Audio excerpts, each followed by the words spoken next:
পানি, সন্ধ্যাবেলা দেখে অন্ধকারে পানি আসতেছে, ঢেউ আর ঢেউ বাতাস। ঘরের মধ্যে স্বামী আর স্ত্রী আর দুইটা সন্তান, কেউ নাই। এবার চিন্তা করে পানি বেড়ে গেলে ভিতরে থেকে আরো মরে যাবো, বের হয়ে যায়।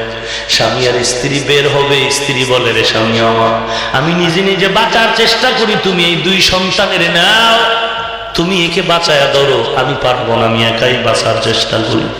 গেল, মা সন্তানকে আলাদা করে ঘর থেকে বের হয়ে গেল। পানি বাড়তে বাড়তে বুক সমান হয়ে গেল। পানি বাড়তেছে, বাতাস আর বন্যা, এমন এক পরিস্থিতি হয়ে গেল। ঢেউ চলতেছে, ঢেউ। স্বামী তাকায় দেখে স্ত্রীকে ধাক্কা দিয়ে কই যেন নিয়ে যায়, ধরার উপায় নেই। এদিকে বাবা এখন নিজের বাঁচার পালা, দুইটা সন্তান তার দুই হাতের সাথে লাগানো। পানি বেড়ে বেড়ে বেড়ে বেড়ে এমন এক হালত হয়ে যাইতেছে, গলা পর্যন্ত পানি উঠতেছে। এখন আর মাটির উপরে দাঁড়ায় থাকার উপায় নাই। বাবাই নিরুপায় হয়ে বড় সন্তানের কই, রে বাবা তুই আমার ছেড়ে দে, আমি আর তোরে ধরে রাখতে পারবো না রে বাবা। বড় সন্তান বাবার গলা জড়ায় কাঁদে আর কয়, আব্বু তুমি যদি আমার ছেড়ে দাও আমি মরে যাবো, আমি সাঁতার জানি না রে আব্বু। ওরে বাবা তুমি আমার ছেড়ে দিও না, আমি পারবো না। এই যে বাবা সন্তান কান্না করে, যখন দেখা গেল আর পানির মধ্যে দাঁড়ানো যায় না, বাবা ডান হাত দিয়া বড় সন্তানের হাতটা ধরে ধাক্কা দিয়া ফলায় দিল। বাচ্চাটা পানির মধ্যে হাবুডুবু খায় আর বলে, আব্বু আমাকে বাঁচাও, আমি মরে যাইতেছি, আমাকে ধরো, আমাকে বাঁচাও। বাবায় বর্ণনা দিয়ে বলে, শেষ পর্যন্ত সে মেয়েটা চলে গেল। এবার আমার ছোট সন্তানের পালা। পানি যখন বাড়তে বাড়তে আমি আর নিস্তার পাই না। শেষ পর্যন্ত ছোট সন্তানের বললাম, তুই আমাকে ছেড়ে দে, আমি আর তোরেও ধরে রাখতে পারবো না। বাচ্চাটা এবার কান্না করে গলাটারে শক্ত করে আঞ্জা করে ধরল, ও বাবা তুমি আমাকে ছাড়বা না। শেষ পর্যন্ত হুজুর আমার বাচ্চাটার হাতের মধ্যে এমন জোরে দাঁত বসায় দিলাম, এমন জোরে দাঁত বসায় দিলাম, রক্ত বের হয়ে গেল। বাচ্চাটা হাত সরায় দিল। আমি বাচ্চাটারে ফালায় আমি নিজে বাঁচার চেষ্টা করলাম। 2-3 দিন পানি বন্যা চললো, বিদ্যুতের সংযোগ বন্ধ হয়ে গেল। এরপরে আমরা খোঁজাখুঁজি লাগলাম, কার বাড়ি কোথায়, কার আত্মীয় স্বজন কোথায়। ঘুরতেছি, ঘুরতে ঘুরতে মানুষের বাড়ির পাশে ধান খাত, বিভিন্ন খেতে খুঁজি। হঠাৎ করে গিয়া দেখি একটা ছোট বাচ্চা গাছের কিনারায় পড়ে আছে, কাদা মাটি লাগানো। আমরা কয়েকজন ধরলাম। বাচ্চাটার কানে কাদা, মুখে নাকে কাদা। আমরা পরিষ্কার করে কানের কাদা পরিষ্কার করি, নাকের কাদা পরিষ্কার করি। করতে করতে যখন মুখের মধ্যে কাদাগুলো সরাই, আস্তে আস্তে কাদা পরিষ্কার করতেছি। যখন মুখটা মোটামুটি পরিষ্কার হয়ে গেল, বাচ্চাটা দেখি ওয়া ওয়া বলে চিৎকার করে আওয়াজ দিতেছে। ওরে নবীর উম্মতের দল, একটু চিন্তা করো, দুনিয়াটা কিছুই না রে ভাই। নবী জাহান্নামের বয়ান করেছেন, সাহাবায়ে কেরাম চিল্লায় কান্না করেছেন। মনে হয় যেন জাহান্নাম সামনে তার হাজির। ও যুবক আল্লাহর বান্দা, সবাই মোনাজাত ধরে, সবাই তোমার ডানে বামে কান্না করে, তোমার চোখে যেন পানি নাই। খোদার কসম তোর কপাল পুড়ে গেছে। ও আল্লাহর বান্দা, মনে করিও না কান্না আসে না, তুমি বুঝি দামি হয়ে গেছো। না না, তোমার ডানে বামের মানুষটা কান্না করে, তোমার চোখে যেন পানি নাই। গুনার কারণে দিল শক্ত, আল্লাহ বেজার হয়ে গেছে। যদি তোমার লজ্জা না থাকে, জাহান্নামের ভয়ে থাকলে, ওই কান্নাওয়ালারে পাইলে একটু দোয়া নিও রে ভাই। কারণ চোখের পানিওয়ালার মোনাজাত আল্লাহ খালি ফিরায় দেয়। ওরে আল্লাহর বান্দা একটু দোয়া দিও, কান্নাওয়ালার দোয়া বড় দামি সম্পদ, ওই কান্নাওয়ালার দোয়া বড় দামি। আল্লাহর কাছে কান্না করে দোয়া চাই। দুনিয়াটা কিছুই না রে মুমিন, খাঁটি আল্লাহওয়ালার বন্ধু হয়ে যাও। জীবনে অপরাধ করেছো, জীবনটা চলে যাবে, ওই কবরে যদি শান্তি পেতে চাও খাঁটি আল্লাহওয়ালার বন্ধু হয়ে আমল ভালো করো, সহিভাবে কোরআন পড়ো, মা বাবার খেদমত করো, মুরব্বীর দোয়া নাও, দেশের বিরুদ্ধে জাতির বিরুদ্ধে কোনো ষড়যন্ত্র করিও না, তওবা করো। গুনাহ তো করেই ফেলেছি, ও আল্লাহ জীবনে আর গুনাহ করব না, নবীর আদর্শের দাড়ি টুপি আর ছাড়ব না। পাক্কা তওবার যদি নিয়ত, খাঁটি তওবার নিয়তে দুটো হাত আল্লাহকে দেখায় দাও। আয় আল্লাহ সবার হাত আপনি কবুল করে নেন, দাড়িওয়ালা নামাজি নবীর আশিক বানায় দেন, খাঁটি আল্লাহওয়ালা মুরব্বীর বন্ধু বানায় দেন, মা বাবার খেদমতের জন্য কবুল করে নেন, সহিভাবে কোরআন পড়ার তৌফিক দান করেন। আয় আল্লাহ মা বাবার খেদমতের জন্য কবুল করে নেন, দেশের বিরুদ্ধে ষড়যন্ত্র থেকে হেফাজত করেন, আমাদের তওবা কবুল করে নেন, তওবার উপরে মজবুত হয়ে চলার তৌফিক দান করেন। এরে আল্লাহর বান্দা, ঈমানের সাথে আমাকে জবাব দাও, তোমার নেতার থেকে, তোমার পীরের থেকে, তোমার দলের থেকে আমার নবীর সম্মান কমে গেল নাকি? তাই যদি না হয়, এরে মুমিন আশিকে রাসূল, তুমি কি কানে আওয়াজ পাও নাই? এক বেঈমান বলেছে নবীর দাড়ি নাকি ছাগলের দাড়ির মতো দেখা। যেই বেঈমানের ঘরের বেঈমানে বলেছে রাসূল ছিল এক সন্ত্রাসী নবী, যে বেঈমানের ঘরের বেঈমান বলেছে নবী একাধিকবার বিবাহ করেছে যৌবনের চাহিদা পূরণ। ওরে তুমি যদি আসল নবীর আশিক হইতা, দলের থেকে পীরের থেকে যদি তোমার অন্তরে নবীর মোহব্বত বেশি থাকতো, এই বাংলাদেশে আরো 6 বছর আগে সকল অপরাধীদের ফাঁসির আগে রসুলের দুশ্মন কুকুরগুলোর জবাই হয়ে যেত। तुकु जाओ सुन्नते अहमद को जाबा मोहम्मद कै गुवद निस्बतुरा कार शैता मीकुनी नामत वनी गरवली लानत बरवली। সমস্যা এক জায়গায় শুরুতে বেশি বেদব না, সাইজ করতে 1 ঘন্টাও লাগে না। সমস্যা এক জায়গায় বেদবি জীবনে করি নাই যে। আল্লাহ হেদায়েত দান করুন। তাবলীগ ওয়ালাগো কাফের কইবে, আবু হানিফারে গালি দিবে, এইটা সহ্য করা যায় মানুষের? আল্লাহ আপনি কুদরতের হাতে মহব্বতের নজরে আমাদের সবাইকে হেদায়েত দান করুন। রাগ করলে তুমি বুকে হাত বাঁধো, তাই তো খোদার কসম আমার কোনো হিংসা নেই। তুমি বুকে হাত বাঁধো, তাতে আমার অসুবিধা কি?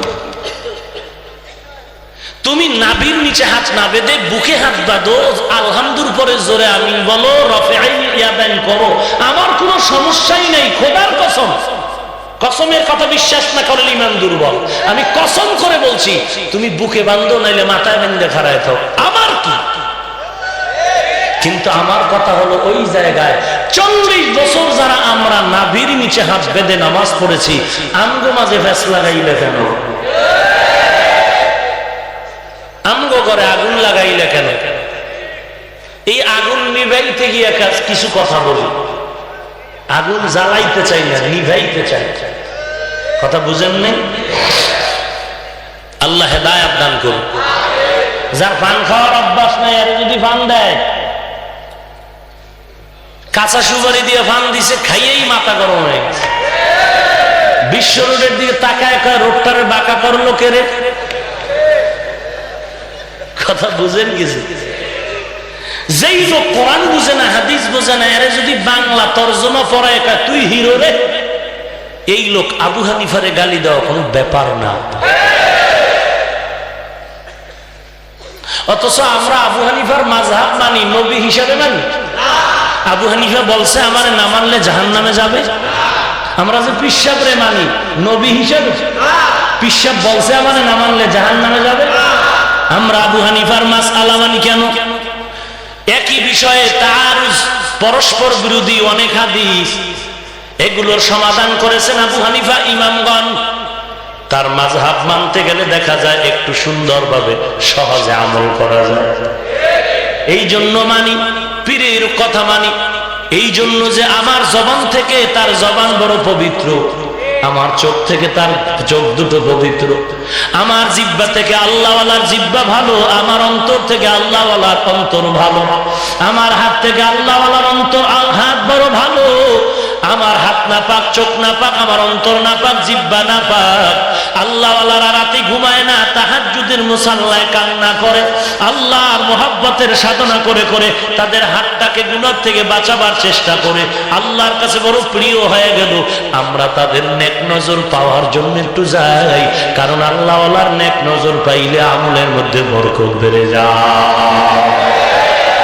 যদি দেখি আল্লাহওয়ালা আম গফির, যদি দেখি কোনদিন কোরআন সুন্নাহর বাইরে কথা বলে, খোদার কসম ওই পীরের আর মানি না। যদি দেখি আবু হানিফার কথাগুলো কোরআন সুন্নাহর বিরোধী হয়, খোদার কসম আর মানব না। তার অসুবিধাটা রইল কই? ওরে নবীর উম্মতের দল, আম্মা জান আয়েশার দরবারে কয়েকজন সাহাবা গিয়া বললেন, নবীর ক্যারেক্টার, আখলাক, আদর্শের একটু বয়ান করুন। আম্মা জান আয়েশা প্রশ্ন করলেন, আফাতাকরাউনাল কুরআন, আপনারা কি কোরআন শরীফ তেলাওয়াত করেন না? ক্বালু বালা, তারা বললেন হ্যাঁ, কোরআন শরীফ তেলাওয়াত করি। আম্মা জান জবাব দিয়ে বললেন, কানা খুলুকুহুল কুরআন, নবীর আদর্শই হলো কোরআন, নবীর আদর্শই হলো কোরআন, কোরআন হলো নামাজ রোজার গাইড। এরে নবীর উম্মতের দল, এইবার যারা মিলাদুন নবী পালন করতে গিয়ে একটা শব্দ বাড়ায়, ঈদ ঈদ ঈদ ঈদ, সকল ঈদের বড় ঈদ, ঈদ মিলাদুন নবী। দেখি এই ঈদ করাটা, আনন্দ করা কতটুকু কোরআন সুন্নাহ অপেক্ষা দেখি। আল্লাহর নবী মুসলিম শরীফ, সহিহ একটা হাদিসের কিতাব মুসলিম শরীফ, ওই কিতাবের এক হাদিসে আল্লাহর নবী বলেন, সুইলা রাসূলুল্লাহ সাল্লাল্লাহু আলাইহি ওয়া আলিহি ওয়াসাল্লাম আন সাওমিল ইসনাইন, রাসূল প্রতি সোমবার একটা রোজা রাখতেন। কি বার? বছরে একদিন, মাসে একবার, না প্রতি সোমবার? ফাকালা, রাসূল বললেন, কেন আপনি? সাহাবারা বললেন, সোমবার দিন কেন রোজা রাখেন? সুইলা রাসূলুল্লাহ সাল্লাল্লাহু আলাইহি ওয়া আলিহি ওয়াসাল্লাম, রাসূল আপনি কেন সোমবার দিন রোজা রাখেন? ফাকালা, রাসূল বললেন, ফিহি বুলিতু ওয়া ফিহি আনজালা আলাইয়া বা উনজিলা আলাইয়া। রাসূল বলেন, আমি সোমবার দিন রোজা রাখি দুইটা কারণে। কয়টা কারণ? এক নাম্বার কারণ, বুলিতু ফিহি বুলিতু, আল্লাহ আমাকে যেদিন দুনিয়ায় পাঠাইলেন, জন্ম মোবারক মিলাদুন নবী যেদিন আমার হয়, ওই দিনটা ছিল সোমবার। আমি রোজা রেখে সোমবার মিলাদুন নবীর শুকর আদায় করি। ওয়াফিহি উনজিলা আলাইয়া, ওই দিন আল্লাহ সোমবার দিন আমার উপরে কোরআন অবতীর্ণ করেছেন, আমি সোমবার দিন রোজা রেখে কোরআন নাজিলের শুকর আদায় করি। এবার একটা মাসআলা আমাকে বলেন, ঈদের দিন রোজা রাখা হালাল? ঈদের দিন রোজা রাখা যেমন হারাম, ঠিক রোজার মধ্যে ঈদ করাও হারাম। মাসআলা বুঝলেন? ঈদের দিন রোজা রাখা যেমন হারাম, ঠিক রোজার মধ্যে ঈদ করাও। আশিকে রাসূল ভাই, গালি নাই, হিংসা নাই, জানতে চাই আপনারা যারা ঈদ করেন নবীর মিলাদে, মিলাদুন নবীতে যারা ঈদ করেন, মুসলিম শরীফের হাদিস বলে নবী রেখেছেন রোজা, আপনারা করেন ঈদ। বলেন বলেন বলেন, আপনার ঈদ করা সঠিক? যদি বলেন হ্যাঁ, নবীর মিলাদুন নবীতে রোজা রাখা ঠিক। যদি বলেন না না না না, নবীর মিলাদুন নবীতে রোজা রাখাই সঠিক, রোজার দিনে ঈদ করাটা আপনার ব্যাঠিক হবে, সন্দেহ না। আরো কথা আছে, সূরা মায়েদার 3 নম্বর আয়াত, আল ইয়াউমা আকমালতু লাকুম দীনাকুম ওয়া আতমামতু আলাইকুম নি'মাতি ওয়া রাদিতু লাকুমুল ইসলাম দীনা। এই আয়াতটা নাজিল হইল 10ম হিজরি জিলহজের 9 তারিখ শুক্রবার। একটা মহা সুসংবাদ দিয়েছেন এই আয়াতে আল্লাহ। ওমরকে এক ইহুদি কয়, ওমর এইরকম খুশির আয়াত যদি তাওরাতে আমরা পাইতাম, আমরা ঈদ করতাম, খুশিতে কি করতাম? কথা হয়। আচ্ছা, এই আলোচনার দিকে লাগে না? লাগবে না? আপনার কষ্ট লাগে? ওমরের ইহুদি কইল, ওমর, 10ম হিজরির 9 জিলহজে যে আয়াত আসলো সূরা মায়েদার 3 নম্বর আয়াত, এমন এক খুশির আয়াত যদি তাওরাতে আমরা পাইতাম তাহলে কি করতাম? খুশি। ওমর 2টা জবাব দিলেন, খুব খেয়াল করেন। এইদিকে আমার গাঞ্জা খাওয়া পায় না। ওমর কয়টা জবাব দিলেন? 1 নম্বর জবাব দিলেন, ও ইহুদি ভাই, ঈদ হবে এটা বান্দার পক্ষ থেকে নির্ধারিত নয়, মুসলমানের ঈদ আল্লাহর পক্ষ থেকে নির্ধারণ করা। আল্লাহ নবীকে বলেছেন, ও নবী জানায়ে দেন, বছরে মুসলমানের জন্য ঈদ হবে 2টা, ঈদুল ফিতর আর ঈদুল আজহা। আল্লাহর পক্ষ থেকে আমাদের ঈদ নির্ধারিত হয়, বান্দার পক্ষ থেকে ঈদ নির্ধারিত হয় না। যদি বান্দা তুমি নিজে নিজে ঈদ করতে চাও তাহলে 12ই রবিউল আউয়ালে নবীর জন্মের ঈদ করবা। শুধু এতই আনন্দ কেন? নবীর আরো বড় আনন্দের দিন হলো কোরআন নাজিলের দিন। শুধু তাই না, নবীর আরো বড় আনন্দের দিন মেরাজের দিন। আমার নবী মেরাজ করেছেন। এই পদধলিত, এই বড় দামি পদোন্নতির পথ আর কেউ পায় নাই। তাহলে এটাও তো বড় বড় এক দামি দিবস। এদিনও তুমি আনন্দ কেন করো না? এরে নবীর উম্মতের দল, নবীর মক্কা বিজয়ের দিনটাও তো বড় আনন্দের দিন, ঠিক নেই? ওদিনই তো একটা ঈদ করা লাগে। আনন্দ আনন্দ আনন্দ। ওমর কয়, না না, বান্দার পক্ষ থেকে যদি ঈদ নির্ধারণ করে করতে হয়, কোরআন নাজিলে করা লাগে একটা, রাসূলের মিলাদুন নবীতে করা লাগে একটা, আমগো খুশির ঠেলায় মেরাজে করা লাগে একটা, আমগো খুশির ঠেলায় মক্কা বিজয় করা লাগে একটা, রাসূলের বদর যুদ্ধে যে বিজয় হয়েছেন ওখানে করা লাগে একটা। আল্লাহর বান্দা নবীর সাহাবী ওমর বলে, খোদার কসম, আমগো বান্দার থেকে ঈদ নির্ধারিত নয়, মুসলমানের ঈদ নির্ধারণ করে দেয় আমার আল্লাহ। অতএব আল্লাহ 2টা ঈদ নির্ধারণ করে দিয়েছে। বেশি ঈদ করাটা আল্লাহর আইনের বিরোধী। রাগ করলে গালি দিলাম, কাফের বললাম। ওমর কয় জবাব দিল? আর একটা জবাব দিবনি? দ্বিতীয় জবাব দিয়ে বলে ওমর, রে ইহুদি ভাই, মুসলমানের ঈদের পেছনে আছে ইবাদত, ইবাদতের পুরস্কার হলো ঈদ। মুসলমানের ঈদ ঘুমের থেকে উঠলেই নয়, দীর্ঘ একটা মাস রোজা রেখেছে আল্লাহর গোলাম, এই ইবাদতের ফলাফল খুশির জন্যই হলো ঈদ। আবার 5 দিন কাপড় বান্দা বাইতুল্লাহরে দৌড়া, ভালো করে লাব্বাইক আল্লাহুম্মা লাব্বাইক, লাব্বাইক লা শারীকা লাকা লাব্বাইক, ইন্নাল হামদা ওয়ান নি'মাতা লাকা ওয়াল মুলক, বলবি আর লাফাবি, দৌড়াবি আর বলবি, মালিক তোর গোলাম হাজির হয়ে গেছে। একবার তুমি একটু হাজির বলে ডাক দাও।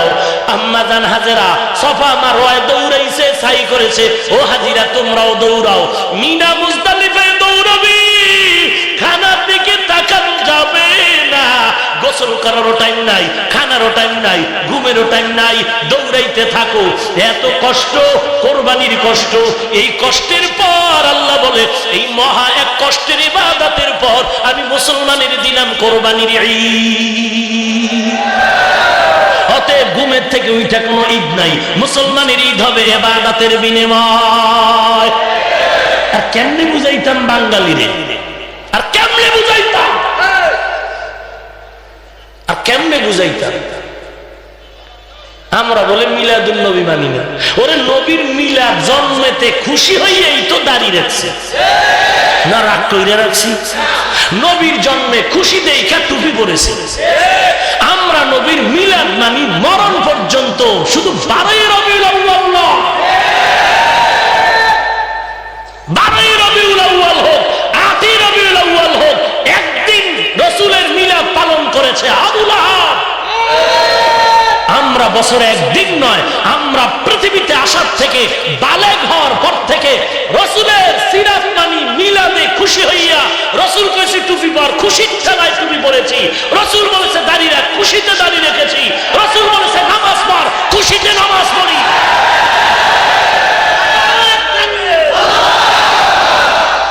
এই যুবক ঘুমাও, ভুল বললে আমার দর, আর যদি সঠিক বলি বাসের লাঠি লও, যারা উল্টো কইবে এগো ধর, দুই দিকে পাও দিস না। আল্লাহ হেদায়েত দান করুন। আরো জোরে কোন? আমি কাউকে গালি দিছি, জাহান্নামী বলছি, কাফের বলছি, এরপর আমি খারাপ? হাফিজুর রহমান মুশরিক। আল্লাহ হেদায়েত দান করুন। ভাইরা আমার, কষ্ট লাগতেছে, আল্লাহ সবাইকে আপনি কবুল করেন। রাহমাতুল লিল আলামিন দুনিয়াতে আগমন করেছেন রবিউল আউয়ালে, আবার চলেও গেলেন। কি নিয়ে নবী আসলেন আর কি রেখে চলে গেলেন, এই দুইটা প্রশ্নের জবাব দিয়ে আমি মোনাজাত করে দেব। খুব খেয়াল করেন, নবী রবিউল আউয়ালে আসলেন, আবার এই মাসেই নবী চলে গেলেন। নবী কি নিয়ে আসলেন আর কি রেখে চলে গেলেন, এই দুইটা জবাব শুনুন। নবী কি নিয়ে আসলেন, তার জবাব হলো নবী উত্তম আদর্শ নিয়ে আসলেন। কি নিয়ে আসলেন মনে থাকবে? কি নিয়ে আসলেন? নবী কি রেখে চলে গেলেন? জবাব হলো দুইটা জিনিস রেখে চলে গেলেন। কয়টা? দুই জিনিস। এক নম্বরে কোরআন, এক নম্বরে সবাই মুখস্থ করবেন, এক নম্বরে, দুই নম্বরে রাসূলের সুন্নাত। যারা হাদিস বলছেন বলতেছেন, রুমাল থাকলে কানের গোড়ায় রাইখা গোপনে একা একা কান ধরে তওবা করেন, জীবনে আর হাদিস বলবেন না। রাসূল কয় সুন্নাত, আপনার হাদিস বলেন, পণ্ডিতি করেন কেন? রাসূলের কথা মজা লাগে না? রাসূল কয় সুন্নাত, আপনি হাদিস পাইলেন কই? রাসূল বলেন আমি দুইটা জিনিস রেখে গেলাম, কোরআন আর নাকি হাদিস?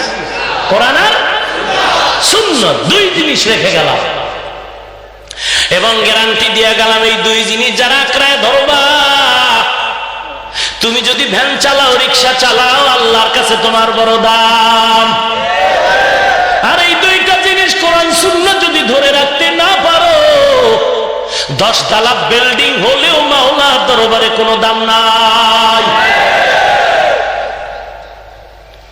এবার আবার জিজ্ঞাসা করি, রাসূল কি নিয়ে আসলেন? বললে গেছে উত্তম। কি রেখে চলে গেলেন? কোরআন, কোরআন হাদিস। যদি কেউ বলেন মাওলানা সাহেব হাদিস বললে সমস্যা কি? 13,000 কিলোমিটারের দূরত্বের কিলাকিলি আছে হাদিস বললে। এর মধ্যে সংক্ষেপ আধা সেকেন্ডে জবাব হলো রাসূল হাদিস কয় নাই, আপনি বললেন কেন? এটাই এক সমস্যা। এইবার জানতে হইবে হাদিস আর সুন্নতে পার্থক্য কি? লম্বা আলোচনা। হাদিস আর সুন্নত এক নয়, হাদিস আর সুন্নত এক নয়, লম্বা আলোচনা আছে।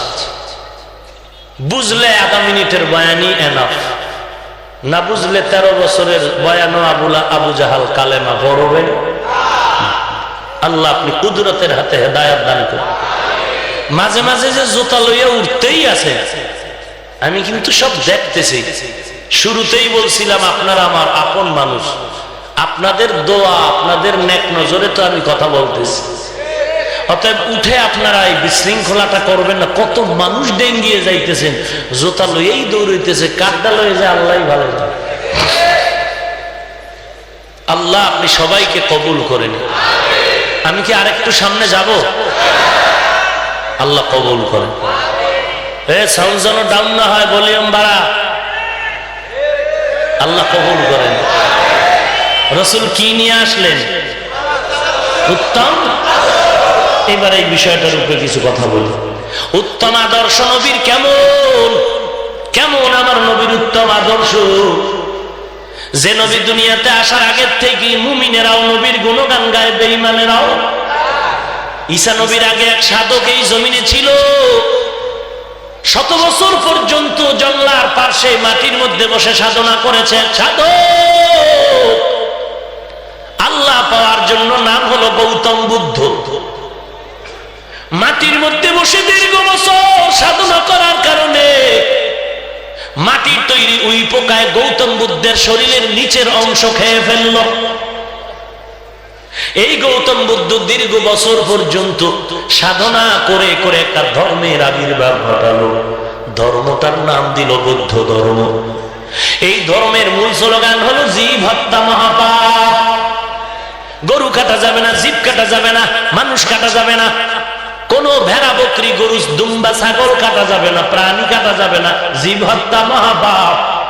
এই গৌতম বুদ্ধের অনুসারী হলো বার্মার সরকার। জীব হত্যা মহাপাপ গুরুর কথা, ধর্মের স্লোগান, কিন্তু বার্মার সরকার আমার মা বোনদের জবাই করে, মায়ের কোলের বাচ্চাগুলো জবাই করে করে প্রমাণ করে দিল এই বার্মার সরকার গৌতম বুদ্ধের অবৈধ সন্তান সৃষ্টির বড় গাদ্ধা। ঠিক কিনা বলো? ভালো করে মনে রাখবেন, যেই ছাত্র ওস্তাদের সম্মান করে মুরব্বী মানে না, ওই ছাত্রগুলো বেয়াদব। যেই সন্তান মা বাবাকে সম্মান করে মুরব্বী মানবে না, ওই সন্তানগুলো বেয়াদব। যেই ভক্তরা গুরুকে সম্মান করে না, ওই ভক্তগুলো বেয়াদব। যেই উম্মতেরা নবীকে সম্মান করে না, ওই উম্মতগুলো বেয়াদব। যেই ইমামতির সামনে মুক্তাদিরা নামাজ পড়ে ইমামকে মহব্বত করে না, গাদ্দারি করে, সে মুক্তাদিরা বেয়াদব। এই গৌতম বুদ্ধ যখন মরণের বিছানায় পড়ে যায়, মৃত্যু বিছানায় পড়ে যাওয়ার পর চতুর্পার্শ্বে লক্ষ লক্ষ ভক্তরা দাঁড়ানো, দেখে বলেন, ও বুদ্ধদেব, আপনি মরে যাবেন, আপনার পর আমরা কার অনুসরণ করে চলব? গৌতম বুদ্ধ বলে, কথা বলতে আমার কষ্ট হয়, তার উপর একটু সংক্ষেপ বলে যায়। অভক্তরা আমার মরণের পরে এই জমিনে এমন এক বুদ্ধের আবির্ভাব হবে, যিনি আমার মতো বৌদ্ধ নয়, যিনি হবেন মৈত্রেয় বৌদ্ধ। মৈত্রেয় মানে শান্তি। ভক্তরা বলে, সংক্ষেপ পরিচয় আনাফ না, লম্বা পরিচয়টা দিয়া যাও। গৌতম বুদ্ধ বলে, ও ভক্ত আমার, ভালো করে পরিচয়টা নাও, যদি আমার কষ্ট হয়, মরণের যন্ত্রণা শুরু হয়ে গেল, এরপরও শুনে নাও, আমার মরণের পরে এই জমিনে এমন একজন বুদ্ধের আবির্ভাব হবে, তিনি হবে শান্তির বৌদ্ধ। আরো পরিচয়টা নাও, তার বাবার নাম হবে আব্দুল্লাহ, মায়ের নাম হবে আমিনা, তার নাম হবে মুহাম্মদ। কেমন একজন নবী আল্লাহ আমাদের হাদিয়া দান করলেন, যে নবীর আদর্শ এত সুন্দর। এমন এক সময় নবী মক্কার জমিনে পদার্পণ করলেন, যেই সময় ইতিহাস বলে মক্কার মানুষ চূড়ান্ত বেলাজা বেহায়া, নারী আর পুরুষ উলঙ্গ হায়া বাইতুল্লাহ তাওয়াফ করে। ভালো মানুষ। শুধু তাই না, যুবক যুবতী অবাধে চলে, যখন যেখানে মনে চায় যৌবনের আদান প্রদান করে। এত খারাপ ওই মক্কার মানুষ, অথচ একটা দামি ঘর, যে মক্কার কাছে 1 রাকাত নামাজ পড়লে সওয়াব কত? 1 লক্ষ রাকাত নামাজের সওয়াব। আর প্রথম কিবলা মসজিদুল আকসা, বাইতুল মাকদিসে 1 রাকাত নামাজ পড়লে 50,000 রাকাতের সওয়াব। আর মদিনার নবীর মসজিদ, মসজিদে নববীতে 1 রাকাত নামাজ পড়লে 1000 রাকাত নামাজের সওয়াব। তবে 50,000-এরও একটা হাদিস আছে, তবে 50-এর হাদিসটা দুর্বল। 1000 যেই হাদিসে বলা হলো, ওই হাদিসটা বড় মজবুত। নবীর মসজিদে 50,000 সওয়াব 1 রাকাতে, এই হাদিস দুর্বল। 1000 1 রাকাতে নবীর মসজিদে সওয়াব, এই হাদিস মজবুত। ভাইরা আমার, এত বড় দামি ঘরের পাশে মক্কার মানুষ এত বেহায়া হলো কেন? তার ফাইনাল জবাব, এই মক্কার মানুষগুলো 570 বছর কোন মুরব্বী পায় নাই। ঈসা নবীর পরে আমগো নবীর মাঝে কয় বছর?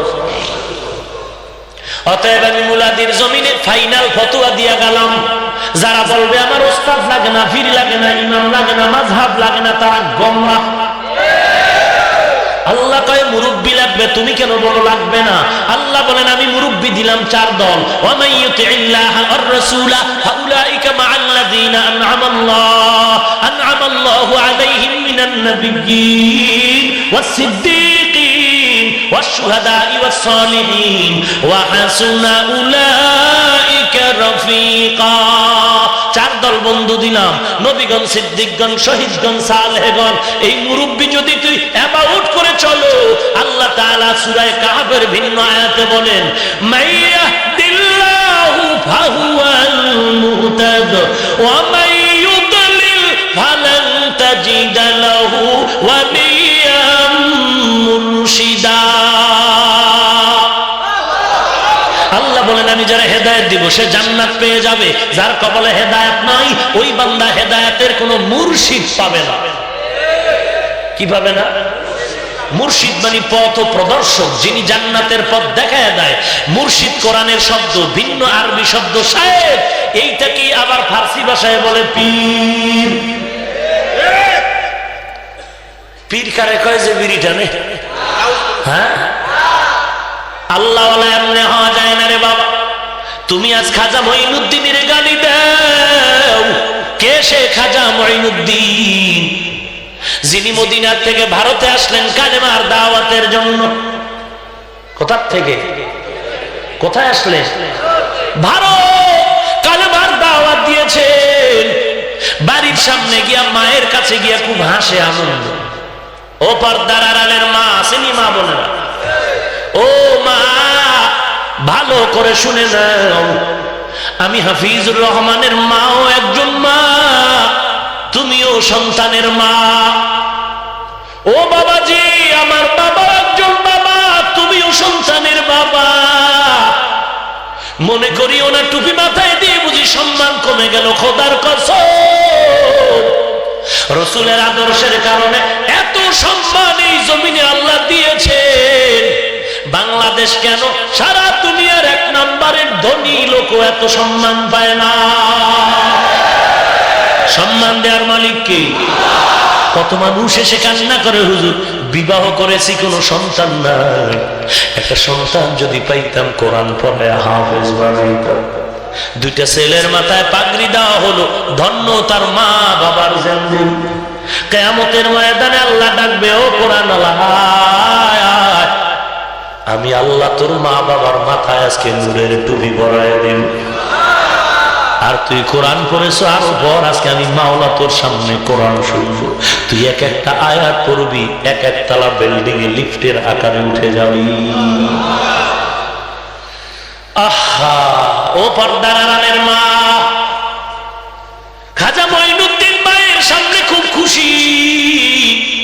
মা ডাক দিয়ে বলে, মঈনুদ্দিন তুই এত খুশি কেন? মঈনুদ্দিন ডাক দিয়ে কয়, ও মা, আমি কালেমার দাওয়াত দিয়েছি ভারতের মধ্যে। আমার দাওয়াতের বিনিময়ে ৭৬ লক্ষ হিন্দু কালেমা পড়েছে। কত লক্ষ? অন্য কিতাবে আমি পেয়েছি ৯০ লক্ষ হিন্দু কালেমা পড়েছে মঈনুদ্দিনের হাতে। ও মুমিন, তোমার হাতে বহু মুসলমান হয়েছে, বহু হয়েছে, কিন্তু কিয়ামতের ময়দানে দেখা যাবে অনেক পীর জাহান্নামে যায়, মুরিদের আমল করে জান্নাতে যায়। অনেক বক্তা জাহান্নামে যাবে, শ্রোতারা আমল করে জান্নাতে যাবে। ওরে নবীর উম্মত, আমার হাতে ১৩ জন মুসলমান হয়েছে, ১৩,০০০ মুসলমান হয়েছে। দেখা যাবে ওরা জান্নাতে যাচ্ছে, আর আমি অহংকারী করার কারণে ওই শ্রোতাদের সামনে জাহান্নামী। অহংকারী করিও না, অহংকারী করিও না রে মুমিন। খাজা মঈনুদ্দিন বলে, মা, আমার হাতে কত হাজার, কত লক্ষ মুসলমান হিন্দু, কত লক্ষ? ৭৬ লক্ষ হিন্দু কালেমা পড়েছে। মা ডাক দিয়ে কয়, রে মঈনুদ্দিন, এটা তোর কি? এই বরকতি গর্ব তো আমি মায়ের। কথা বুঝেন কিছু না? ঘুমাইতেছে? আহা, মঈনুদ্দিন বলে, হ্যাঁ মা, এ গর্ব তো তোমার। মা বলে, বাতাসে কথাটা উড়ায় দিলে হবে না। তোর এই বরকতের পেছনে আমি মা কত কষ্ট করেছি রে মঈনুদ্দিন, তুই জানো না। মঈনুদ্দিন চোখের পানি ছেড়ে বলে, মা, একটু আবার শুনাও, তুমি কি কষ্ট সহ্য করেছো।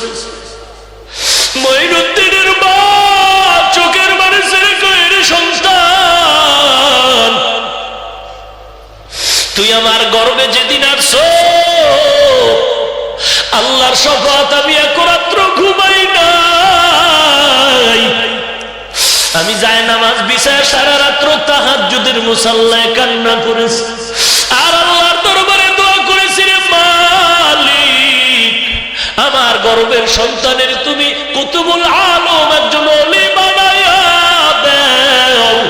শুধু তাই না রে মাইনুদ্দিন, তুই দুনিয়াতে আসার পর 2-2.5 বছর যতদিন আমার বুকের দুধ পান করেছো, আল্লাহর কসম করে বলি রে মাইনুদ্দিন একটা ফোঁটা দুধ বিনা ওযুতে তোর মুখে আমি দেই না। ও মুলাদের মা বোনেরা শুনে নাও, মঈনুদ্দিনের মায়ের ঘটনা শুনে একটু চিন্তা করো গো মা। তুমি বাচ্চা গর্বে নিয়ে নাটক দেখো, সিনেমা দেখো, অনেক গানের প্যান্ডেলে ঘুরো, মার্কেটে ঘুরো গো মা, খোদার কসম তোমার গর্বের সন্তান আনোয়ার শাহ হবে না, তোমার সন্তান হবে নাপাক গুনাহগার সালমান শাহ। মান্দার গাছ চিনেন না? কাঁটাওয়ালা, এই মান্দার গাছ লাগাইয়া বড় বড় আল্লাহওয়ালা নিয়ে যদি দোয়া করে, আল্লাহ এই মান্দার গাছ কাঁটাওয়ালা গাছে 13টা আম দিও, 14টা কাঁঠাল দিও, আল্লাহ দিবেন না? মান্দার গাছে লাগাইয়া দোয়া করে আম খাওয়ার আশা করা যেমন বোকামি। মা তুমি বেপরদায় চলে গান শুনে, সন্তান পর্দায় না রেখে, কোরআন না পড়ে, সুদের জীবন কাটাইয়া নেককার সন্তান আশা করাটাও তেমন বোকামি। রহমাতুল লিল আলামিন এমন এক উত্তম আদর্শ নিয়ে জমিনে আছে, যে আদর্শ পাওয়া মাত্র মক্কার মানুষগুলো এত দামি হয়ে গেল, যাদের নামের শেষে শব্দ বাড়ায় দিল সাহাবী। শুধু তাই না, 10 জন সাহাবা দুনিয়াতেই জান্নাতের ওপেন টিকেট পেয়ে গেছেন। কয়জন? আজকে নতুন শুনলেন? আরো আগে শুনছেন? বলেন তো প্রথম নামটা কার? দ্বিতীয় সিরিয়ালে কার নাম? 3 নম্বরে 4 রাদিয়াল্লাহু আনহুম আজমাইন। কেমন উত্তম আদর্শ আমার নবীর! আবু বকর এত দামি জান্নাতের টিকিট পাইয়াও মৃত্যু পর্যন্ত কান্নার উপরে। ওরে নবীর উম্মতের দল, আজকে তো ময়দানে কান্নার বয়ান নাই, কান্না নাই, বরং যেই বক্তা বেশি হাসায় সেই বক্তা বড় দামি বক্তা। এক বক্তাই তো বলে ফেললো, বাঙালি কাঁদবি না, বেশি নবী বেশি কাঁদেন না, বেশি কান্না লাগবে না। অথচ আল্লাহ বলেন ফালিয়াযহাকু কালিলান ওয়ালিয়াবকু কাসীরা। নবীর আদর্শ এত দামি, নবীরে দেখতে পারলো না, শুধু আদর্শ দেখা পাগল হয়ে গেল 1500 বছর পরে। নবীজির ইন্তেকালের 1500 বছর পর নবীর আদর্শের পাগল হইয়া আমেরিকার বৈজ্ঞানিক নীল আর্মস্ট্রং কালেমা পড়ে ফেলল। নবীরে দেখতে পারে নাই, শুধু 1500 বছর পরে নবীর আদর্শের পাগল হয়ে ভারতের সন্তান শিবশক্তি স্বরূপজি কালেমা পড়ে মুসলমান হয়ে গেল। কয়েক মাস আগে এক আল্লাহর বান্দা বিমান দুর্ঘটনায় মারা গেল। পাকিস্তানের হিন্দি গানের শিল্পী জুনায়েদ জামশেদ। এর যুবক মোবাইলটা সার্চ দিয়া জুনায়েদ দেখে দেখ, বহু হিন্দি গান পাবি, একটা গান গাইলে লক্ষ কোটি টাকা যার হাদিয়া। বিমান দুর্ঘটনায় আল্লাহর বান্দা ফ্যামিলি সহ মরে গেল। এখন যদি তার চেহারা দিয়ে তাকাও, ইসলামের লেবাসের চেহারা দেখলে বলবি এ পাকিস্তানের কোন হিন্দি গানের শিল্পী না, পাকিস্তানের বড় একজন বুজুর্গ। এরে যুবক আল্লাহর গোলাম, যদি পাও দুটো আগায় দিতি, আমি তোর পায়ে হাত রেখে বলতাম আমি তোর মতো একটা যুবক সন্তান। টুপির কারণে মাথা গরম না রে মা, টুপি মাথায় দিলে মাথা গরম হয়, তুই বুঝলি আমি বুঝি না, এটা মিথ্যা হতেই পারে না। দাড়িটা লম্বা করলে যৌবনের ভাব চলে যায়, তোমার থেকে কম বুঝি না রে বাবা। লম্বা জামা পরলে মানুষ কেমন যেন মনে করে, তোমার থেকে কম বুঝি না। এরে যুবক, নাচ গান দেখলে, গান শুনলে দিলে বড় মজা লাগে। খোদার কসম তোর যেমন লাগে আমারও লাগে, কারণ তোমার মধ্যে যেমন যৌবন আছে আমার মধ্যেও আছে। এরপরেও কেন টুপি ফালাই না, দাড়ি ফালাই না, লম্বা জামা ফালাই না? আমগো বুঝি সরকার গোপনে গোপনে দাড়ি টুপির ভাগ হবে? না রে বাবা না, বরং টুপির কারণে কত গালি শুনি, দাড়ির কারণে কত গালি শুনতে হয়। এরপরও কেন ফালাই রে বাবা? একমাত্র জাহান্নামের আযাবের ভয়। দুনিয়াটা কিছুই না, চোখ দুটো বন্ধ করে তাকায় দেখতেছি। এক সময় মাঠে খেলতাম, কত বন্ধু নিয়ে, আজকে অনেকে নাই। খেলার মাঠের অনেক বন্ধু নাই, লেখাপড়ার জীবনে অনেক বন্ধু নাই, কর্মজীবনে বহু বন্ধু ছিল, আজ নাই। ও যুবক, দুনিয়াটা বড় কঠিন। নবীর আদর্শ আজকে তুমি জবাই করতেছো। নবীর আদর্শের কারণে সম্মান কমে নাই। ওমরের খেলাফত চলে, এক ইহুদি আইসা বলে নবীর আদর্শ নাকি বড় ভালো। বলে হ্যাঁ, একটু বয়ান দাও। ওমর বলে আমি নবীর জীবনীটা পুরা পাই নাই, জীবনের বেশি টাইমটা ঈমান হারা হালাতে চলে গেল। তুমি যদি নবীর জীবনী শুনতে চাও, নবীর একজন আদরের সাহাবী, আদরের আছে আফ্রিকার বেলাল। ওই বেলালের কাছে যাও, নবী বড় আদর করতেন, ওর কাছে যাও। বেলালের কাছে চলে গেল। কে সে? বেলাল। নবী মেয়েরাজ থেকে আইসা বলে রে বেলাল, আরশের মধ্যে তোর হাঁটার আওয়াজ পেয়েছি। এত কি তুই ভালো আমল করো রে বেলাল? বেলাল বলে রে রাসূল, এমন ভালো আমল আমার নাই, তবে একটা দাইমি আমল করি। ওযু করার পর আমি তাহিয়াতুল দুরাকাত নামাজ, ওযুর নামাজ পড়ি। কে সে? বেলাল। রাসূল মক্কা স্বাধীন করেছে, আমি রাসূলের আদর্শের বয়ান চালিয়ে যাচ্ছি রে বাবা। মক্কা বিজয় হয়ে গেল, নবী মক্কার সামনে লাঠি হাতে নিয়ে মূর্তিগুলো ভেঙ্গে ফেলায়। হযরত আলী রে বলে, আলী বড় বড় মূর্তিগুলো ভেঙ্গে জমজম পানি দিয়া বাইতুল্লাহরে ধুইয়া ফেলো। আজকে আমার খুশির দিন, বিজয়ের দিন, আমি স্বাধীনতার দিন পালন করব জামাতে জোহরের নামাজ আদায় করার মাধ্যমে। আজ আমার কষ্ট নাই, যেই মক্কার থেকে আমারে কান্দাইয়া আমার কওমের লোকেরা পাঠাইলো, আজ আমি খুশির স্লোগান দিয়ে আসছি। আজ আমি মক্কার পাশে ওপেন জামাতে নামাজ পড়ব জোহরের, এবং আজকের এই বিজয়ের নামাজের আযান যিনি দিবেন তার কপাল বড় ভালো। কে দিবে আজকের বিজয়ের আযান? পরামর্শে বসে গেলেন। একজন দাঁড়ায় বলেন, ও পয়গম্বর, এত টেনশন কেন? আজকের বিজয়ের আযান যিনি দেবে, ইতিহাসের পাতায় তার নামটা স্মরণ করে থাকবে, কপালটা ভালো হয়ে যাবে। তোমার আমার পরামর্শ, আজকের বিজয়ের আযান আবু বকর ছাড়া আর কেউ দিবে না। কেন কেন কেন? নবী বলেন, কেন আযান দিবে আবু বকর? বলে রাসূল আপনিই তো বলেছেন আবু বকর আপনার বড় প্রিয় ব্যক্তি। কেমন প্রিয় আপনার? ও নবী আপনিই বলেছেন, হিজরতের সময় যখন ঘরের চতুর্দিকে দুশমনেরা দাঁড়ানো, নবী আপনি আল্লাহর সাহায্যে বের হয়ে গেলেন। আবু বকরের দরজায় গিয়ে নবী আস্তে একটু সালাম জানালেন। আবু বকর লাব্বাইক ওয়া সা'দাইক বলে দরজা খুললেন। নবী বলেন, আবু বকর এই গভীর রাত আমি আস্তে আওয়াজ দিলাম, আপনি কি ঘুমান? আবু বকর দরজা খুলে চোখের পানি ছেড়ে বলেন, ও পয়গম্বর,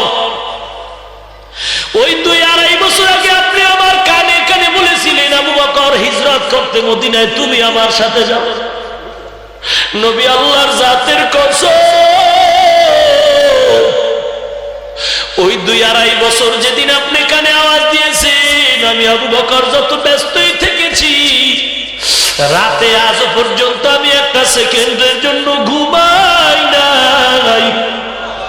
দরওয়াজার কিনারায় দাঁড়ায় দাঁড়ায় অপেক্ষায় ছিল, কারণ আমার নবী কোন রাত্রে এসে আইসা ডাক দেয়। আর আমি আবু বকর যদি ঘুমায় থাকি, দুশমন এসে আমার নবীকে আক্রমণ করবে, আমার এই ঘুমটা হারাম হয়ে যাবে। ও নবী, আমি একটা সেকেন্ডের জন্য ঘুমাই নাই। নবীও চোখের পানি ছেড়ে দিলেন আবু বকর। এমন মোহাব্বতের ত্যাগ কেমনে সম্ভব? আবু বকর বলে, শুধু আমি আবু বকর ঘুমাই না তা না, আমার ঘরে আমার ছোট মেয়ে আসমাও ঘুমায় না। আমার মেয়ে আসমা ওই দীর্ঘ বছর প্রতিদিন রাত্রে নাস্তা বানায় অপেক্ষা করে। আমার নবী আসবে, মদিনার লম্বা সফরে নাস্তা দিবে, নবী নাস্তা নিয়ে যাও। আমার মেয়ে আসমাও ঘুমায় না রে নবী। শুধু তাই না রে নবী, মদিনায় যাওয়ার সফরের জন্য একটা উট কিনেছি, খুঁটির গোড়ায় বান্ধা। একটু তাকায় দেখেন ওই উটও ঘুমায় না। নবী আপনার পথের দিয়ে তাকায় অপেক্ষা করে রে পয়গম্বর। মায়ার নবী চোখের পানি ছেড়ে কাঁদে, ও মালিক, এই কষ্টের রাত আমার মাতৃভূমি আমি আজ থাকতে পারি না। এই জন্মভূমিতে কত রক্ত ঝরাইলাম, কত ঘাও, কত কষ্ট আমার। এই 3টা বছর মক্কার মানুষ আমারে কম কষ্ট দেয়, কারণ আমার জীবনের 2টা ছায়া ছিল, আমার চাচা আবু তালেব আর আমার বিবি খাদিজা। কেউ নাই। দোনোজন বিদায় হয়ে যাওয়ার পরে 3টা বছর আমার কওমের লোকেরা বড় জ্বালাতন করেছে।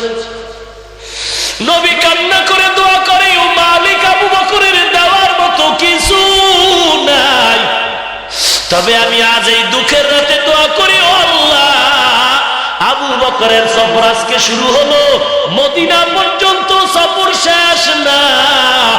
আবু বকরের সফর শেষ হবে জান্নাতের মেহমানখানা। নবী মাঝে মাঝে আয়েশার হুজরায় বসে মদিনায় বয়া কান্না করতেন। আম্মা জান আয়েশা মাঝে মাঝে বলতেন, নবী গুনগুন করে কেন কাঁদেন আপনি? আমি তো আপনার পাশে আছি। নবী বলতেন, আয়েশা তুমি বুঝবা না, কারণ তুমি আমার সুখের দিনের বিবি, কিন্তু আমি নবীর বড় একটা টাইম গেল, বড় কষ্টের জীবন তুমি ছিলা। ওই সময় আমার পাশে ছিল আমার বিবি খাদিজাতুল কুবরা। ওই বিবির কথা যখন আমার মনে হয়, আমি নবী চোখের পানি ধরে রাখতে পারি, কারণ আমি মক্কার দূরে হেরা পর্বতের পাহাড় ভেঙ্গে উপরে উঠে একা একা গিয়ে, এখন তো সেখানে দোকান আছে, পানি আছে, বিস্কুট আছে, সিঁড়ি আছে, তখন তো কিছু নাই, জঙ্গল, পাথরওয়ালা দুশ্মন। নবী বলে, আয়েশা আমি একা একা ওই পাহাড়ে উঠা গর্তে নাই না বাইতুল্লাহর দিকে ফিরে আমি তাওয়াফ ধ্যান করতাম। একদিন, 2 দিন, 1 সপ্তাহ বাড়ি যাইতাম না। মাঝে মাঝে দেখতাম আমার ওই বিবি খাদিজা ওই পাথরওয়ালা জমিন পেরিয়ে পেরিয়ে একা একা ওই পাহাড়ে উঠা আমার গর্তের পাশে নাস্তা নিয়ে হাজির হয়ে যাইত। আমি ওই খাদিজার কথা বলতে পারি না রে আয়েশা। আমি পেটে পাথর বেঁধে বেঁধে মানুষের কাছে ঘুরে ঘুরে কালেমার খেদমত করেছি। 1 দিন, 2 দিন, 3 দিন, 4 দিন পরে ঘরে এসে রাতে একটা আওয়াজ দিতাম, দরজা খুলে যাইত। আমি জিজ্ঞাসা করতাম, ও খাদিজা আপনি কি ঘুমান না? খাদিজা চোখের পানি ছেড়ে বলতেন, ও নবী, আমি 2 জন স্বামী বিদায় করার পরে আপনাকে আমি গ্রহণ করেছি। আমি খাদিজা 5টা সন্তানের মা হওয়ার পরে আপনার ঘরে আছি। আমি খাদিজা জানি আপনার মাও নাই, আপনার বাবাও নাই। আপনি মা বলে ডাক দিতে পারেন না, আপনি আব্বা বলে জীবনে ডাকতে পারেন না। আমি খাদিজা জানি আজকে যদি আপনার মা থাকতো, আপনার বাইরে রেখে ঘুমাইতো। এরে যারা বাড়ি সাইরা ঢাকায় চাকরি করে, খবর না, রাত্র 3টা নাই, 4টা নাই, মা বারবার মোবাইল করে সন্তানের খবর নেয়, মা খবর নেই। সকালবেলা সন্তান ঘুম থেকে উঠে বলে, বাবু তুমি রাত্রে কল দিছিলা? বলে হ্যাঁ। কেন? বলে বাবা তোর খবর নেওয়ার জন্য আমার ঘুম নাই, ঘুম নাই রে বাবা। আজকে ওই মা যার কবরের মধ্যে শুয়ে রয়েছে রে মুমিন, অপেক্ষায় আছে রে বাবা। আল্লাহর নবী খাদিজার জন্য কান্না করে, ওরে আয়েশা। খাদিজা কান্না করে বলে, নবী আমি যদি ঘুমায় যাই আপনি দরজায় এসে ডাকবেন, দাঁড়ায় থাকবেন, কষ্ট হবে, আমি জাহান্নামে যাব। ও নবী আল্লাহর শপথ, আপনি যতক্ষণ ঘরে আসেন না বাহিরে কালেমার খেদমত করেন। আল্লাহর কসম আমি একটা সেকেন্ডের জন্য বিছানায় ঘুমি, দরওয়াজার কিনারায় দাঁড়ায় দাঁড়ায় অপেক্ষা করিলে পয়গম্বর। ওরে আয়েশা, ওই খাদিজার কথা মনে পড়লে আমি চোখের পানি ধরে রাখতে পারি না রে আয়েশা। এরে নবীর উম্মত, সাহাবী বলেন নবী আজকে বিজয়ের আযান দিবে, আবু বকর আর কেউ বসেন আর একজন দাঁড়ান। এরে যুবক, যারা মা বাবারে কাঁদাইছো পায়ে ধরে বলি ক্ষমা চেয়ে রাখ, কপাল নাইলে সব ধ্বংস হয়ে যাবে রে বাবা। যদি বলো আমার মা নাই, কবরের কিনারায় যায় কান্না কর, দোয়া কর, আল্লাহর কাছে মাপ চাও। সাহাবী দাঁড়ায় বলেন নবী আজকের বিজয়ের আযান দিবে ওমর আর কেউ না। কেন? বলে নবী আপনিই তো বলেছেন আল্লাহ যদি অন্য কাউকে নতুন করে নবী বানাইতেন আপনার পরের নবী হতো ওমর। আপনিই বলেছেন লাউ কানা বাদি নাবিয়্যুন লাকানা ওমর। আল্লাহ যদি আপনার পরে নতুন নবী বানাইতেন ওমর হতো নবী। শুধু তাই না, আল্লাহ ওমরের পক্ষে অবলম্বন করে 3 জায়গায় কোরআনে আয়াত নাযিল করেছেন ডাইরেক্ট। ওমর দিবে আযান, বসেন, আর একজন দাঁড়ায়। নবী আজকের বিজয়ের আযান দিবেন উসমান। কেন? বলে নবী আপনিই বলেছেন জান্নাতে অনেক নবীর বন্ধু হবে। আপনি বলেছেন লিকুল্লি নাবিয়্যিন রাফিকুন ওয়া রাফিকি ইয়ানি ফিল জান্নাতি উসমান। সকল নবীর জান্নাতে এক বন্ধু হবে, আপনার বন্ধু হবে জান্নাতে আপনার উসমান। আপনিও বসেন আর একজন দাঁড়ায় বলে নবী আজকের বিজয়ের আযান দিবেন আলী।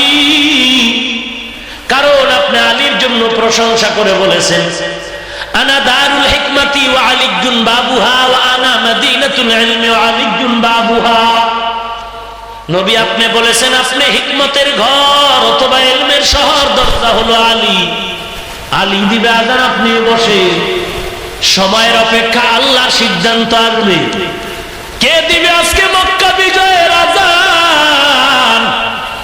হঠাৎ সময় মতো জিবরাইল আমিন এসে হাজির হয়ে গেল। নবীকে সালাম দিয়ে বলেন ও পয়গম্বর, আজকের বিজয়ের আযান দেনেওয়ালার কপাল বড় ভালো। তবে আজকের বিজয়ের আযানের কণ্ঠ আবু বকরের বাজবে না, আজকের বিজয়ের আযানের ধ্বনি ওমরের কণ্ঠে হবে না রে নবী। আল্লাহর সিদ্ধান্ত, আজকের বিজয়ের আযানের ধ্বনি উসমানের কণ্ঠে হবে না, আজকের বিজয়ের আযানের ধ্বনি আলীর কণ্ঠে নয়, আজকের বিজয়ের আযানের ধ্বনি হবে আফ্রিকার সেই বেলালের কণ্ঠে। কাবেলিয়ত দাদে উরা শর্ত নিজ বলকে শর্ত কাবেলিয়ত দাদে উস। এরে নবীর উম্মতের দল, বেলালের চেহারা কালো কিন্তু মাওলার দরবারে এত দামি। ডিগ্রির দরকার নাই, বহু পাস বুখারী মুখস্থ, তিরমিজি মুখস্থ, আবু দাউদ মুখস্থ, তাফসীর মুখস্থ, গীতা মুখস্থ, মহাভারত মুখস্থ, রামায়ণ মুখস্থ, তাওরাত মুখস্থ, ইনজিল মুখস্থ, জবুর মুখস্থ। কিন্তু সুন্নতের প্রতি যদি মহব্বত না থাকে, সুন্নতের প্রতি যদি আমলের মহব্বত না থাকে, খোদার কসম ফাইনাল রেজাল্ট হলো ওর মধ্যে তাকওয়া নাই। যার মধ্যে তাকওয়া নাই ও আল্লাহর প্রিয় বান্দা না। যে আল্লাহর প্রিয় বান্দা না, আমরা তাকে মহব্বত করব কিন্তু মুরব্বি হিসাবে মানব না। ডিগ্রির কোনো দাম নাই। ও নবীর উম্মত, দেলটারে তৈরি করে না। এর যুবক আল্লাহর গোলাম, দুনিয়াটা কিছুই নাই যুবক। নবীর আদর্শের টুপি দেওয়ায় সম্মান কমে নাই। তোর মতো যুবক মিথ্যা বলিস না রে বাবা। স্কুল কলেজে যুবক দাড়িওয়ালা নামাজি আছে না? যুবক ছেলেটা বয়ানে আসার আগে আইসা কয় হুজুর মাথায় হাত দিয়ে দোয়া করো। কি করো? কলেজে পড়ি, টুপিদারি, লম্বা জামা। কয় হুজুর আপনার বয়ানের ফসল। কলেজে কেউ তোরে গালি দেয় না? ছেলেটা কান্না করে বলে হুজুর কপাল আমার ভালো, নবীর আদর্শের কারণে আজকে কলেজের সব শিক্ষকের আমারে বেশি মায়া করে।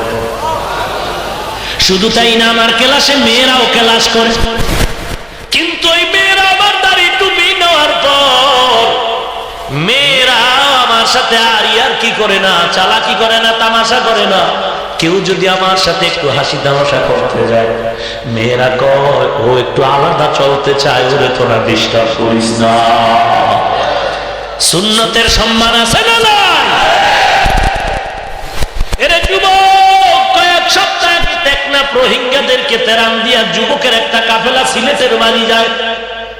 রাতের বেলা প্রাইভেট গাড়ি নিয়ে নরসিংদী এলাকা যখন পেরিয়ে যায়, এমন এক অ্যাক্সিডেন্ট হয়ে গেল, গাড়িও শেষ, যুবকও শেষ। পরের দিন সিলেটে লাশের পাশে লাশ, কান্নার আওয়াজ।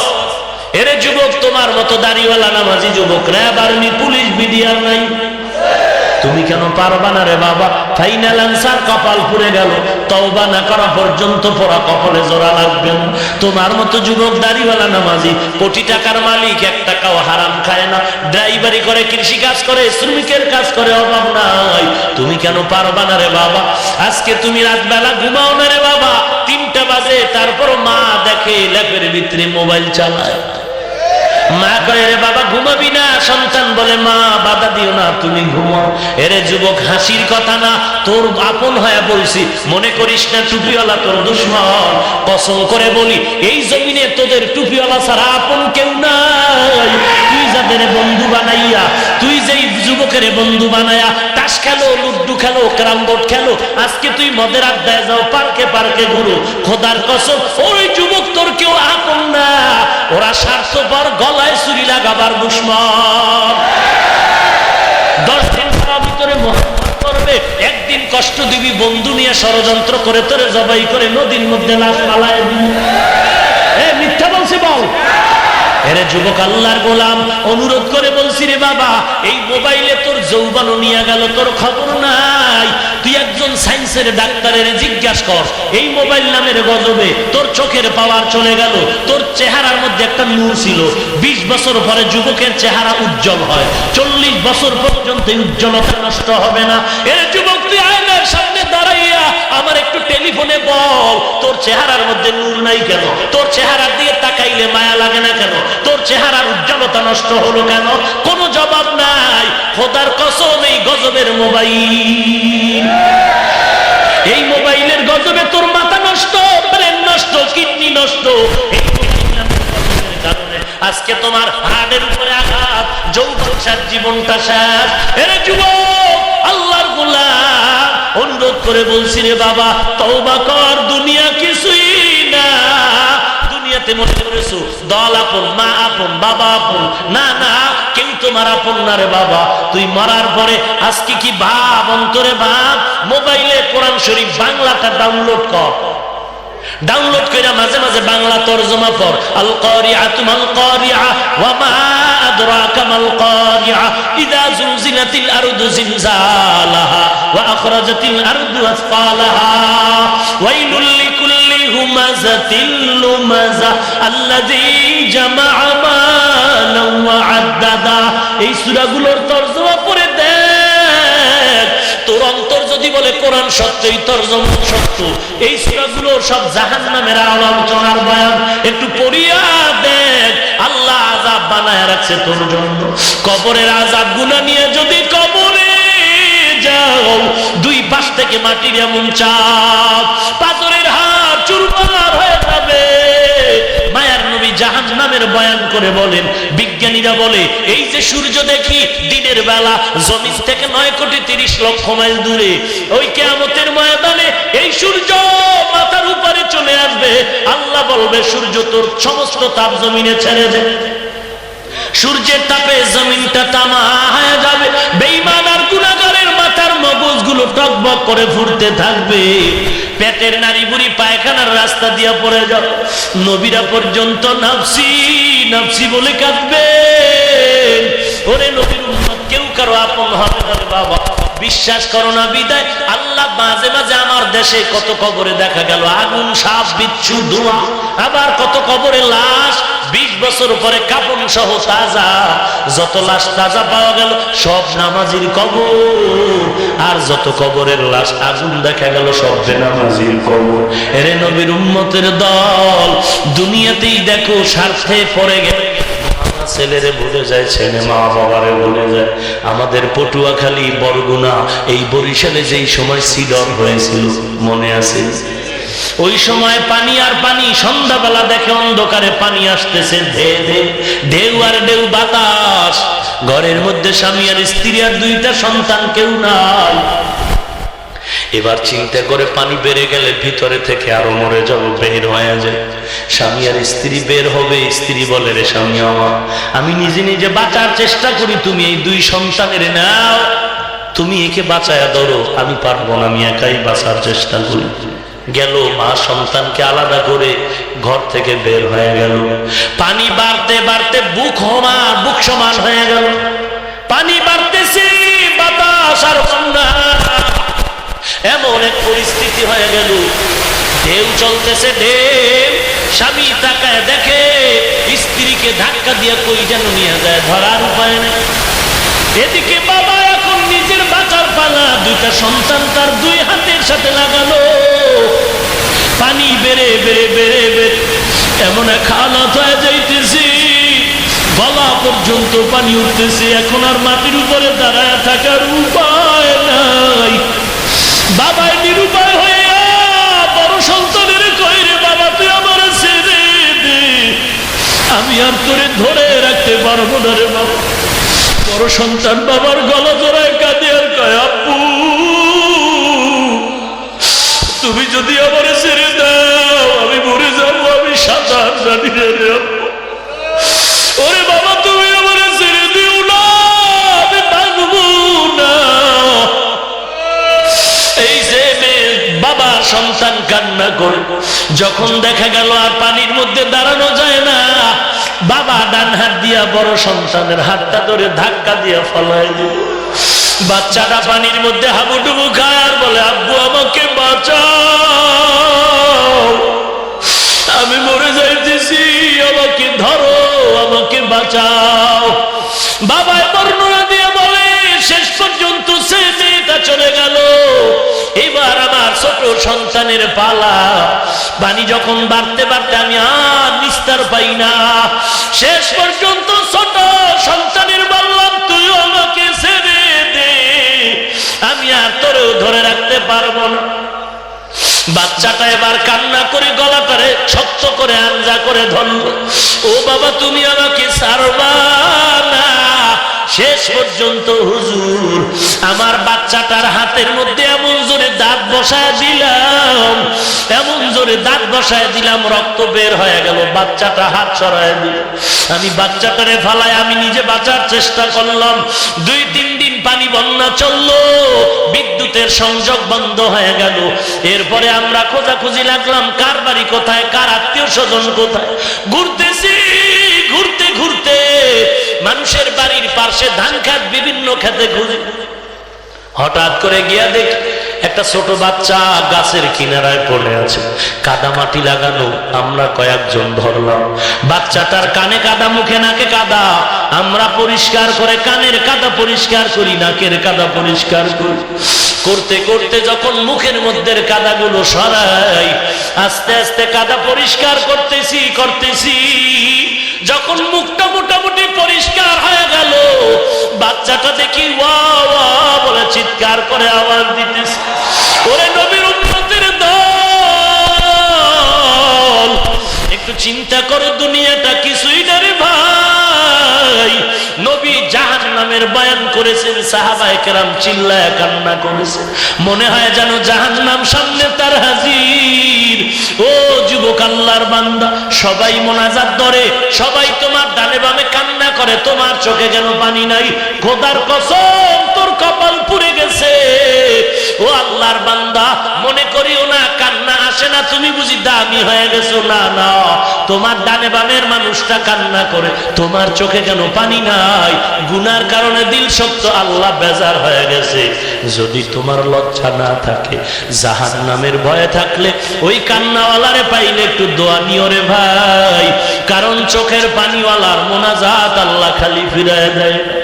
ওরে আল্লাহর বান্দা, একটু দোয়া দিও। কান্নাওয়ালার দোয়া বড় দামি সম্পদ, ওই কান্নাওয়ালার দোয়া বড় দামি। আল্লাহর কাছে কান্না করে দোয়া চাই। দুনিয়াটা কিছুই না রে মুমিন, খাঁটি আল্লাহওয়ালার বন্ধু হয়ে যাও। জীবনে অপরাধ করেছো, জীবনটা চলে যাবে। ওই কবরে যদি শান্তি পেতে চাও, খাঁটি আল্লাহওয়ালার বন্ধু হয়ে আমল ভালো করো, সহিভাবে কোরআন পড়ো, মা বাবার খেদমত করো, মুরব্বীর দোয়া নাও। দেশের বিরুদ্ধে, জাতির বিরুদ্ধে কোনো ষড়যন্ত্র করিও না। তওবা করো, গুনাহ তো করেই ফেলেছি, ও আল্লাহ জীবনে আর গুনাহ করব না। নবীর আদর্শের দাড়ি টুপি আর ছাড়ব না।